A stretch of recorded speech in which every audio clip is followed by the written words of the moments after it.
შაბათს აზერბაიჯანმა ყარაბაღში სეპარატისტებზე გამარჯვების მეხუთე წლისთავი იზეიმა. პრეზიდენტი ილჰამ ალიევი რამდენიმე უცხოელ სტუმართან ერთად დედაქალაქ ბაქოში გამარჯვების დღისადმი მიძღვრილ სამხედრო აღლუმს დაესწრო.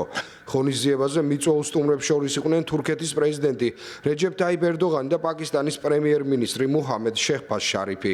ყარაბაღი, რომელიც ადრე მთიანი ყარაბაღის სახელით იყო ცნობილი, საბჭოთა კავშირის დაშლის შემდეგ აზერბაიჯანსა და სომხეთს შორის კონფლიქტის ცენტრში აღმოჩნდა. მიუხედავად იმისა, რომ ეს ტერიტორია აზერბაიჯანის ნაწილად იყო აღიარებული, მთიან რეგიონს 10 წლეულების განმავლობაში სომხეთის მიერ მხარდაჭერილი სომხური ძალები აკონტროლებდნენ. ორმა ომმა, რომლებიც 1990-იანი წლების დასაწყისსა და 2020 წელს მიმდინარეობდა, 10,000-ობით ადამიანი იმსხვრებლა და იძულებით გადაადგილებულ პირად აქცია.